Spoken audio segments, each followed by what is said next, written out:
Okay, everyone, welcome to another exciting Kabbalah class. Today we're going to do the Kabbalah of eating kosher. Food is always a good topic. So I'm just reminded of a story that happened to me years ago, and about how kosher is something which there's great misunderstandings about. I was once traveling on a plane, and this frantic hostess or stewardess comes over to me, and she's frantic, and I say, "What's the matter? Why you look so?" She says, "I need your help. Are you a rabbi?" I say, "Yes." She says, "We have a serious problem on the plane. We don't have enough kosher meals." I said, "How can I help you?" She says, "Well, maybe you can come to the back and bless one of the meals to make them kosher." So this is a common misunderstanding of what kosher is. Kosher is not just a blessing of the rabbi. There's a whole tractate, a whole section, the Code of Jewish Law, which teaches us what kosher. Today we're going to talk about kosher, because kosher is a very misunderstood topic. A lot of people all the years thought that kosher had to do like with health. There was a misunderstanding that the reason why God gave the Jewish people kosher rules was to keep us healthy, and that eating kosher is synonymous with health. But in the olden days, there used to be all kinds of diseases. There was things called trichinosis, that the non-kosher food, pig especially, you'd be susceptible to trichinosis. So many people ask the question, if so, today, Rabbi, there's no trichinosis, and there's government inspections, the food is healthy. So why do we have to eat kosher food? I answer them, I say, you just missed the point. Kosher is not about health. Although there might be some health benefits, maybe, everything that God tells us is obviously healthy, but that can't be the reason. And I always point to something else. I mean, if the reason for kosher was health, then wouldn't God give it to everyone then? Why only to the Jews? Why would Hashem have given only the Jewish people the laws of kosher? Well, God wants only the Jews to be healthy, and it's like a secret for the Jews, and the rest of the world not. We know that God gave laws to the entire world. He gave the world a Noahide code. He gave the world laws of ethics and morality. And there was a communication of God to the whole world, not just to the Jews. The Jews, He gave us many more mitzvot. He gave us 613 commandments. But that's not to minimize His love for all of creation. So if kosher would have been, is for health reasons, wouldn't He give it to the Gentiles too? I mean, a lot of people say the reason for circumcision, for bris, is also, they say, it's a health. And maybe there are health benefits. But you can't say that's the reason, because if that was the case, God would have said everyone should have a circumcision. Same applies to kosher. When God told the Jews to keep kosher, it can't be because of... If that was the case, He would have told everybody to keep kosher. The fact that He told only the Jews is a proof that it can't be something which makes us healthier, or keeps us protected that way. So if so, the question, is why? So there must be deeper reasons. Now there are other reasons that have been given over the centuries. There are different rabbis and explanations that are given for keeping kosher. And one of them is that it's a humanitarianism, or it's a mild form of vegetarianism. So we know that before the flood, God allowed Adam and Eve to eat from the garden, only certain fruits. They messed that one up too. But He said, you shall eat all the fruits and vegetables in the world. That's permitted. Meat was not allowed. It's brought down that after the flood, man became weaker, humanity became weaker, and God said, now you shall eat meat. because you need a certain nutrients that come from the meat. So God reluctantly, He allowed humanity to eat meat after the flood. But there are many that hold that even after the flood, vegetarianism is still something which is respected and honored by Jews. Because we see that in the world in its pristine state, we just ate vegetables and fruits. It's only after the flood where meat was introduced to a weakened humanity. But there are many that contend that even after the flood, if you're able to keep a vegetarian lifestyle, that actually is something which Judaism supports. And there is definitely some truth to that.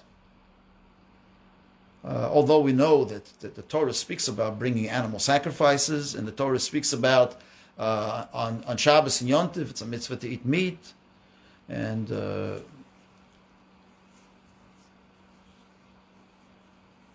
but it's only that, and only on special occasions. But overall, perhaps, being a vegetarian is a good thing. So there are many that hold that the kosher code, in fact, is a milder form of vegetarianism. Because what is a kosher code? The kosher code says you can't eat all the animals. Even though you're eating animals, you can't eat all that. Even when you eat animals, you have to be very sensitive to the animal. You have to shecht it properly. You have to slaughter it in a very humane way. You have to make sure that you don't eat any of the blood, because the blood is the soul. So while we are allowed to eat meat in a reluctant manner because we need it maybe to be healthier people, the Torah at the same time promotes a very, very humane way of taking the life of an animal. We have to honor and respect animal life. And the way we take the life from them in order that we should survive has to be done in a very, very menschlich, humane manner. So many that hold that vegetarianism, that kashrut is a mild form of being a vegetarian.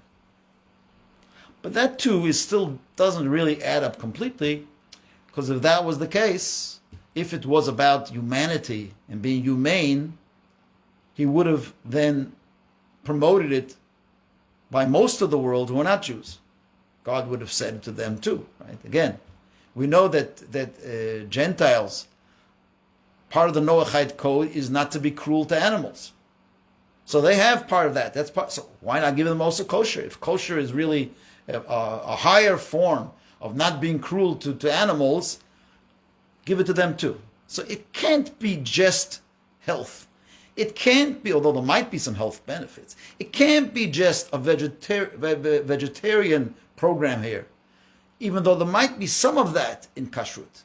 So what is really the essence of kosher? And I'm going to tell you shortly what I feel is that kashrut really is more of a spiritual program as opposed to just a health or humanitarian values. There are others that take it a step further, and they say the reason why we keep kosher is because God in His infinite wisdom believed that you are what you eat. And in His infinite wisdom, He saw that there are certain animals that it's not a good idea for us to eat because they have certain character traits which by eating their meat, we can subconsciously absorb those qualities. So for instance, by Jews, the worst thing is when you call someone a chazer. You call someone a chazer, oh, he's a pig. That's the worst thing you can call someone. They used to speak about that like someone, they say, that person, yeah, they're a real chazer. It's not just an expression. It's something about the qualities of the chazer that is not good for a human being to absorb and become like. So in many places it speaks about that the Chazir is hypocritical. How is the Chazir hypocritical? The Chazir represents hypocrisy. The Chazir is maybe has certain qualities that if we absorb the Chazir, we become like a Chazir. So God chose animals which are very docile, which are very well behaved, which don't have any carnal qualities or violent, aggressive behavior. Like most of the animals that we eat are like cows. Cows are pretty they're just very well behaved. They stand and they eat grass the whole day. They don't have qualities in them that are. The same thing applies to birds. The birds that we're allowed to eat are the ones that are herbivorous and not carnivorous, not the vulture type birds, the birds of prey. Those are animals that perhaps have some wicked qualities within them, maybe for survival, but they have within them certain qualities that are not good if we eat those things and we absorb them and they become part of us. So that's another whole reason. It's brought actually in certain sources, like Nachmanides brings it, the idea that we become what we eat. And the Torah didn't want us to absorb those qualities, those negative character traits of some of the animal kingdom. And that really is the logic behind kashrut. I don't know if you ever heard this reason. But then again, it's like this reason is also might be part of it. It might be a reason why I still don't believe that it cuts it. Because again, if there is such a thing that you become what you eat, so then all of humanity really shouldn't become vultures and shouldn't be chazerim and shouldn't absorb the character traits that are part and parcel of these treif animals, or treif birds, or treif fish, for that matter. So then again, I'm going in the direction that I believe that the main reason actually is the mystical, more than anything else. And if you actually look at the Torah says clearly that the reason why we eat kosher is because God says you are a holy people. And this is, I remember when I was young, and by mistake, one day I had a nice car, and I went to the gas station, and I was in a rush, and I filled the car with diesel fuel instead of whatever, leaded or unleaded gas. Filled it with the car with diesel. I remember what happened. What happened to the car? Don't ask it. It just couldn't go. It went a little bit, and then it broke down. And I was told you can't use diesel fuel is for trucks. So you have, let's say, when you go to the gas station, you have different kinds of cars. You have a truck, you have a car that needs unleaded gas. You have a car that needs super unleaded gas. And they have another car that needs super unleaded gas. Does it mean one car is better or worse? No.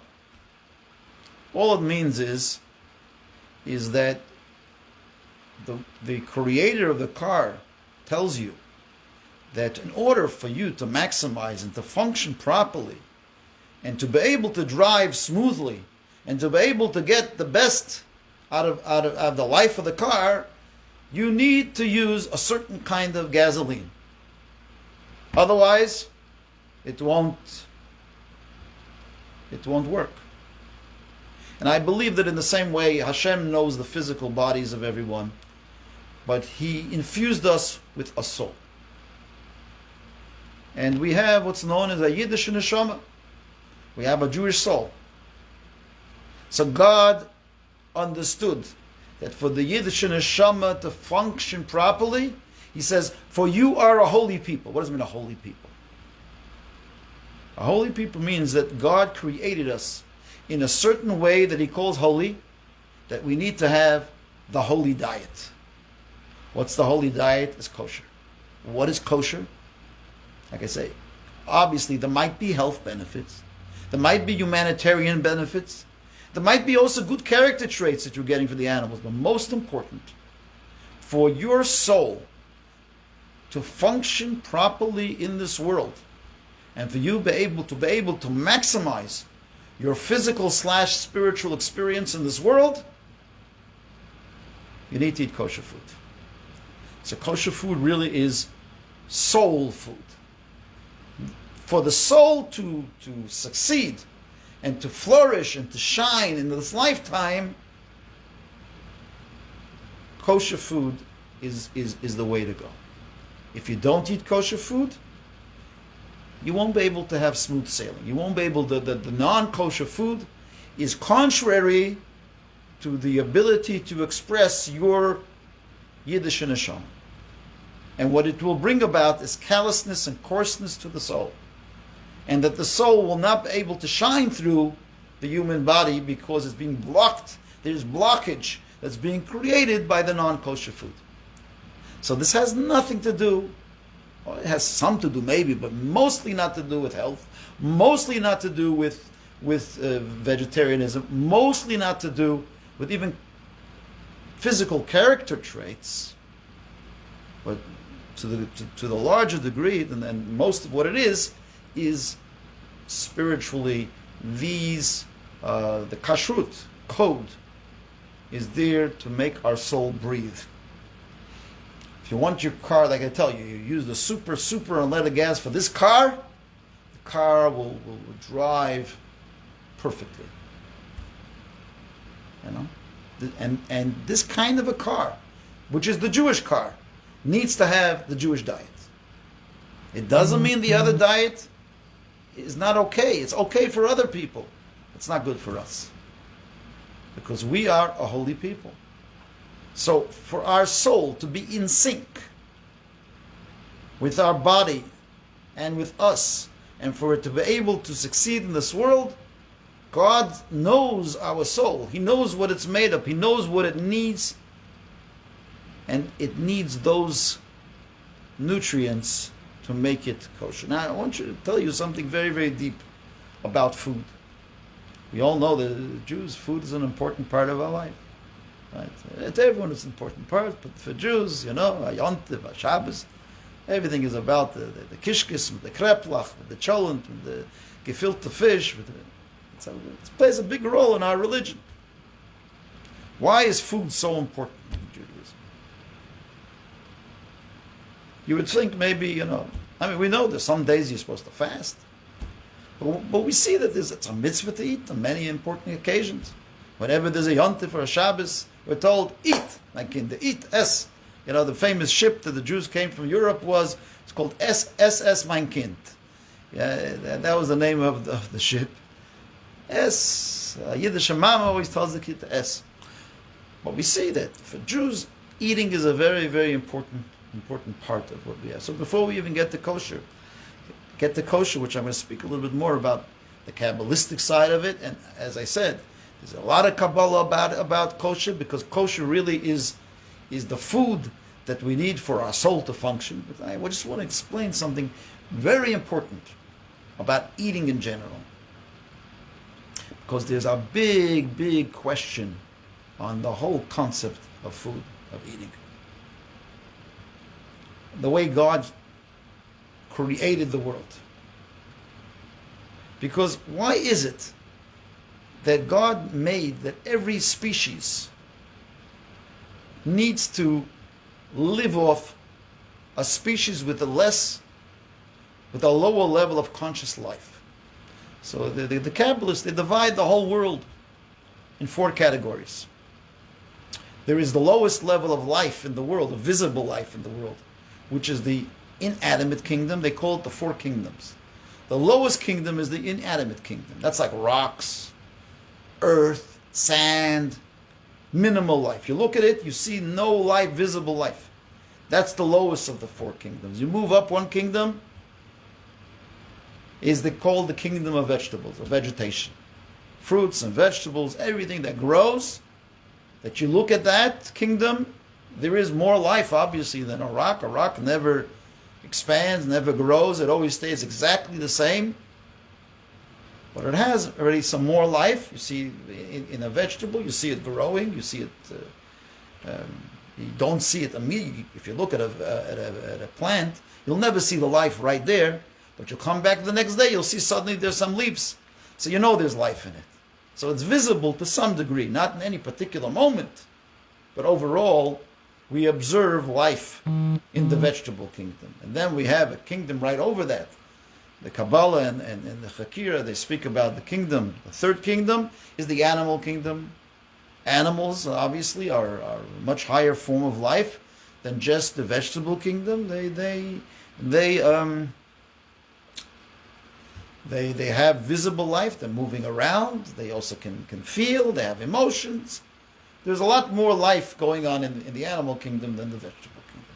And then we have what's called the human kingdom, which is called in the Kabbalah, and it's called the Medaber, the mammals that speak. That's the highest kingdom. It's called the kingdom of the human kingdom, which is the kingdom of the Medaber. So we have the whole world is divided in 4 kingdoms. Again, the inanimate kingdom, the vegetation kingdom, the animal kingdom, and the human kingdom. The way God created it, the food chain, is in a very strange way. Food is something that we all need to survive. God created it that way. He made it in such a way that we need to have sustenance by dipping into the other kingdoms. Right? Every kingdom is not self-sufficient. It needs to relate to other kingdoms. So for instance, the vegetables needs to live off the nutrients that come out of the inanimate. So the vegetation kingdom will receive its nourishment from a kingdom. The animal kingdom, so too, can't live on its own. God created in such a way that they need to eat. So either they'll be eating from the vegetables, or maybe they'll be eating another animal, maybe a lower form of life within the animal kingdom. And the human also cannot survive, is not self-contained. God created us in a way that we too need to live off the other kingdoms. We live off the lower 3 kingdoms. We live off the vegetables. We live off the animals. That's the way that we survive. The question is, why did God create it that way? Why is it that every kingdom needs to live in another kingdom, but not just another kingdom? We don't climb up for survival. We climb down the food chain to survive. We find a lower form of life to live off, and that's the way the world is made. God in His infinite wisdom could have made it something else. Like, why can't we survive off something higher? Why didn't God make, maybe we should live off, that the humans maybe should live off intellectual pursuits, right? We should maybe, with food, should be something like an intellectual experience.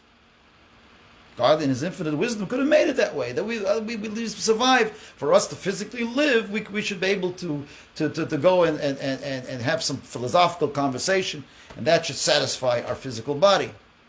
No, it doesn't make it that way. It makes it that the human being needs to go down. He goes down to the animal kingdom, and then it goes down even to the vegetable kingdom, even to the inanimate kingdom. And every kingdom on the food chain is going down to a lower kingdom, to a kingdom with less life, not more life. We're not moving to a place of more life. We're surviving of things which have less life than us. Why is that? So why did God make it that for us to live we have to eat kishke, or cholent, or kugel, or biltong? Right? Why is it that God made us eat things which are from the lower kingdom? So the Kabbalah explains that it's not that we're going lower. We're going lower so that we should go higher. And the Kabbalah explains a very, very deep concept that everything in this world which falls lower comes from a higher source. Everything in this world that appears externally to be lower comes from a higher place in the infinite God. And I'm just going to explain this to you, try to pass on a very deep concept. It's, for instance, a teacher comes into a class. Where do you see the greatness of the teacher in a class?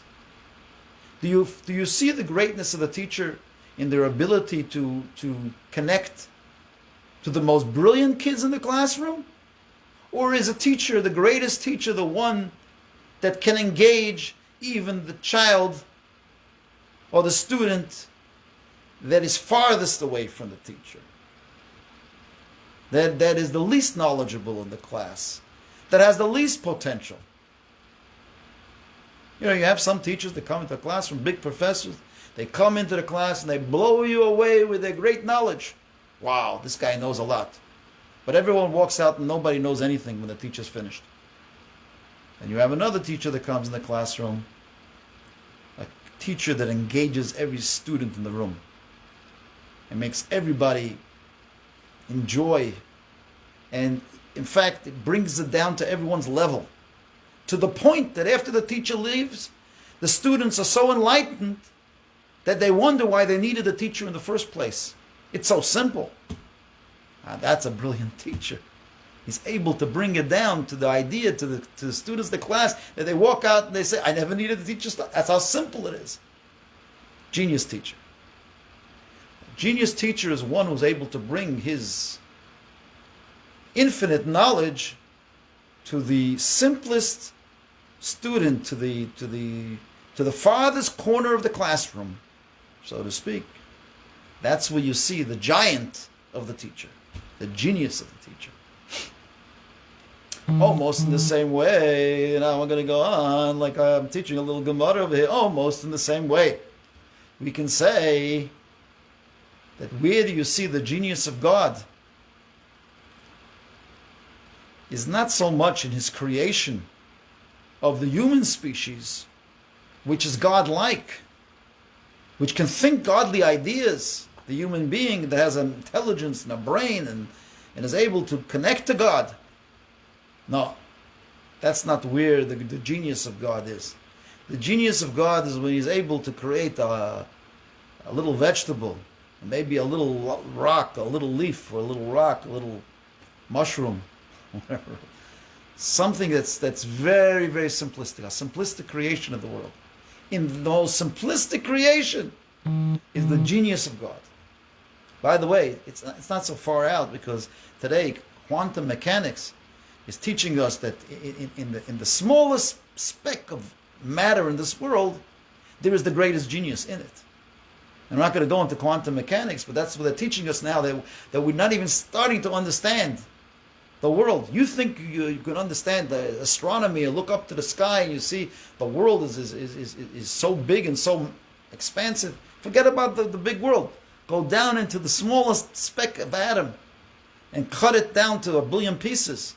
And get down to the bottom of that, you'll see there's the most greatest genius is right in there. That's what they're first finding out today in science. But in the Kabbalah and Torah, we knew that a long time ago. That the God's genius is in the smallest forms of life, in what we would call the lowest forms of life, or really within it is the greatest levels of spirituality. And that's why the Kabbalah said that there's a concept of the 288 sparks of holiness that came down from God, from the highest spiritual worlds, and they lodged themselves into the simplest parts of this world, in the simplest forms of matter. So that is why God wanted a correction of that. These sparks of godliness that exist in the food world and in the simplest kingdoms of this world, it's up to the human being to elevate that. So when we sit down at a kiddush in shul, and we make a bracha, we eat a piece of cake, and we have some schmaltz herring, And whatever we eat, and we make a bracha on it, the Kabbalists say that through that we are releasing the highest levels of divinity in this world, which was lodged in the piece of schmaltz herring, or whatever you eat. By making a bracha on it, you are redeeming and releasing the godliness, and that is bringing the whole world closer to the Mashiach, closer to perfection. So the whole process of eating, and this is a sort of a mind-boggling idea. You think that you're going down by absorbing the food in your body. No, you are going higher, because in the lower is the higher. The genius of God is even more in the lowliest creatures of this world, what we perceive to be the lowliest creatures, who are in fact not. And that is the process of eating. I just want to tell you that eating itself, is according to the Kabbalah, is one of the greatest things.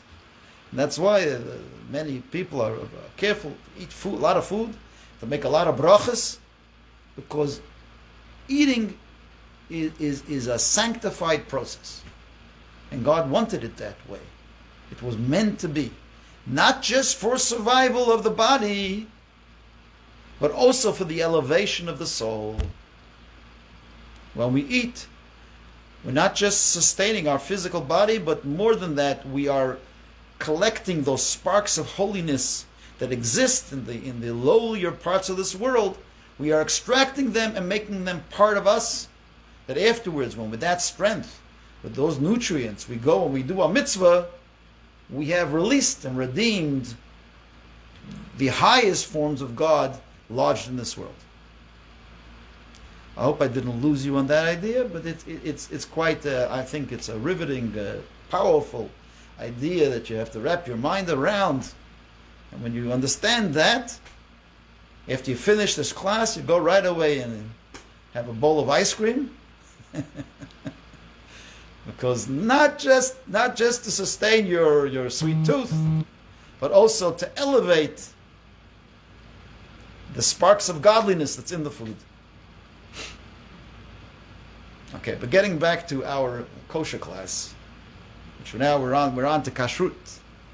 So in addition to eating in general being a good thing spiritually for the soul, we have to make sure that those things that we eat are in sync with our soul. And if the food that we eat is not kosher, it's not in sync with our soul, so we can't eat it. Hence the word kosher. Does anyone know what the word kosher means? The word kosher, kasher. Say something is kosher. What does the word kasher mean? Kasher means, I know you're all on mute, so you can't answer. Maybe some of the people on the Facebook can give me a wave or something, or not a wave, but I see people waving, but you can tell me what the word kosher means. Or some of you can put it in the chat over here. I'm not giving you much. Okay, what'd you say? Permitted. Allowed. Permitted, allowed, yeah, that's part of it. The word kasher actually more specifically means fit. That it's fit for us to eat. Kasher comes it's befitting. It's befitting of our soul to eat these foods, as we said. And it's permissive to us, but kasher also means that it's fitting for us, it's a match.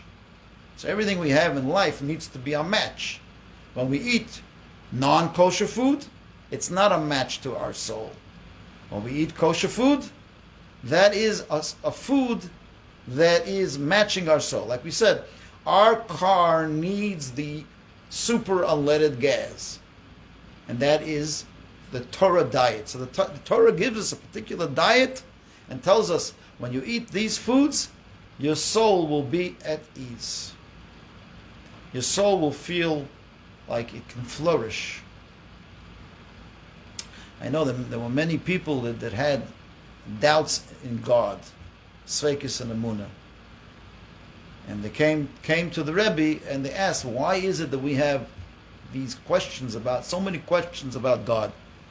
So they thought, that the Rebbe will answer, give certain arguments to satisfy their minds. and explain that the reason why they have doubts and faith is because they're not understanding God correctly, or if they learn this or they study that. No. The Rebbe told certain people that the reason why you have sveikis and emunah, questions of faith, is because you're not eating kosher. How do you like that? And specifically, he would say that it's because they weren't eating chalav Yisrael, a certain kind of milk the Jews have to eat, which is guarded by Jews at the time of milking. So, not drinking chalav Yisrael, that brings doubts and faith. Now, one wonders, well, how can the kosher code have something to do with a doubt in our faith? Why would kashrut be connected to faith in God? And the answer is, faith comes from the soul. Where does belief come from? It comes from our soul. When someone that's in contact with their soul and is communicating with their own soul, with their own existence, with their own self, if you're totally in tune with your soul is a piece of God. If there is blockage, if there is something in the way that doesn't allow you to tap in to your soul, so then you have faith questions, you have faith issues, you have doubts in your faith because you're not tapping into your godliness. If you would be tapping into your godliness, you wouldn't have questions on your faith. So part and parcel, obviously, in order to have faith, you have to study a little bit more, you have to learn things and practice things. But one of the very important things is to eat kosher. And specifically, chalav Yisrael, like we'll talk about a little bit later. But overall, the kosher code is to make our soul not callous, it's like calcification of the soul. When you eat non-kosher food, you calcify the soul. It's like cholesterol. You're not supposed to eat cholesterol. Why? Because cholesterol doesn't allow the blood to flow and to create the connection to your mind and your heart. And if you have a lot of calcification, you have a lot of cholesterol in your body, eventually there is no connection, there's no communication. Kosher is a code which allows for the connection to be made with the soul. And if you don't have the right channels, you question yourself, you question your Jewishness, you question your faith in God. Because it's not, you see, a child has no questions about God. A child has natural faith. A child is born, we are naturally born believers as children. It's only in the process of later in life, a combination of things that make us become cynical about God. It could be human suffering. It could be the intelligence factor. There are numerous factors, but one of the very important factors that creates blockage is our diet. And that's what we're told. Matzah on Pesach, we're told to eat matzah on Pesach. It's called the food of faith. Again, we see a food that's tied with faith. Michla dehem nusa, the Zohar says. It's a food that sort of proactively stimulates faith. So, matzah is a food that not only doesn't it not give us blockage, in addition, it strengthens the faith. The food itself has a particular quality that gives us faith. Tray food, non-kosher food, is not fitting for our soul. So if you imagine you're driving with a car filled with diesel fuel. What do you expect is going to happen? You need to breathe. Breathing is important. As we know now from the COVID era, we need to breathe. We need to breathe spiritually. And when there's a lot of blockage, there's things we need to do then. We need to take those cholesterol pills or at least stop eating the eggs, or stop eating the red meat that gives us the cholesterol. Or in the spiritual side, stop eating those foods which God says are not good for the soul. It's not the only factor, obviously. There are many other factors in life. But God knows the human soul, and He knows the Jewish soul. And He tells us that kosher is an important thing. Now, next week, we're going to continue on this subject a little bit. But I'm going to explain you why is it that animals need to have split hooves and to chew its cud. What's the Kabbalistic reason for that?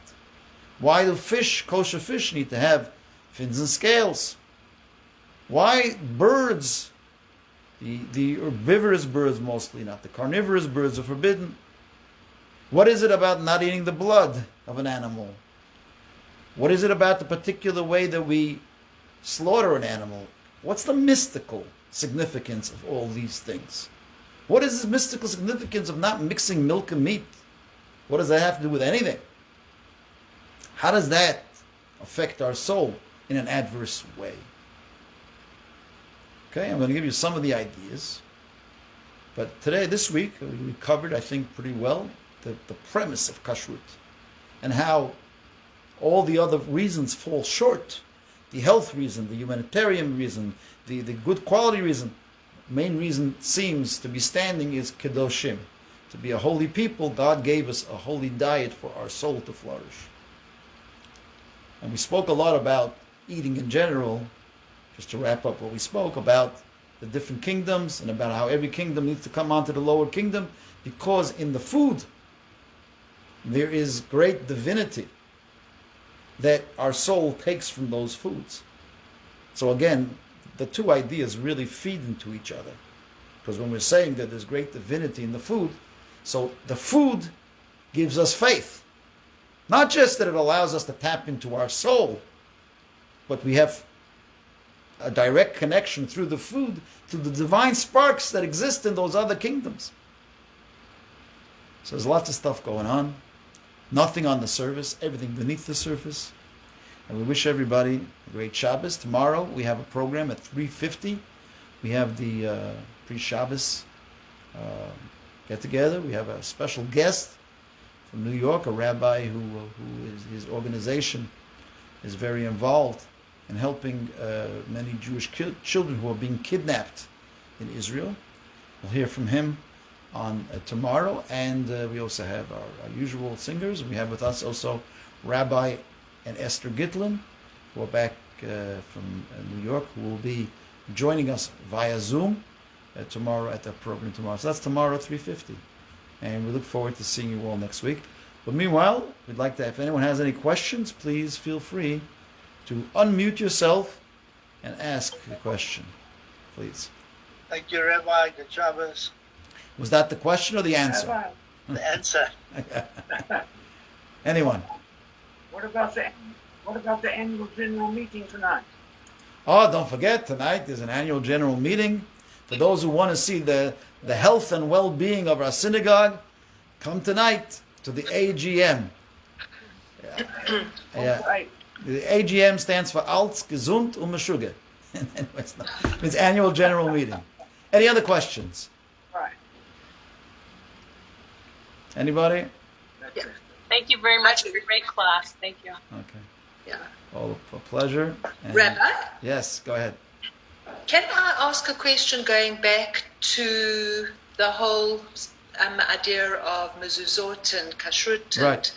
Kabbalah? When you check your mezuzahs, if you check all of them and you're going to replace them, Right. is there a specific way in which you should be replacing them? The way it works is that if you take down a mezuzah for the purpose of checking the mezuzah, which is part of the process of having a mezuzah, you maintain your protection for the home, the spiritual protection, even when the mezuzahs are off. So you follow what I'm saying? So that's an important concept, that you are granted a protection because it's for the sake of the mezuzahs, for the honor of the mezuzahs that you're taking it down to check them. So it's as if you have the mezuzahs. In fact, if a mezuzah falls off, you have to make another bracha because the mezuzah was forgotten about. It fell off. But if the mezuzah is taken off and put back up, you don't have to make another bracha on the mezuzah because that's part of the mitzvah, the initial placing of the mezuzah. So that's the protection that's given, even though there is no actual mezuzah on the door at the time. Okay. With that. So when you replace them, having checked them, Yeah. am I understanding then that you don't need to again make a bracha when you replace them? You don't need to unless you're adding another mezuzah. If a person adds another mezuzah to another door, then you make another Right. bracha. But if you're just merely replacing once they've been checked, you can just replace You're just them. checking. That's part of the process. Yeah. You Right. don't need to make a bracha. Okay. Thank you very much. Anyone else? Bye. We're good. Have a great week. Thank you very much. Great weekend. All the Yeah. best. Yeah. Thank you. Bye-bye.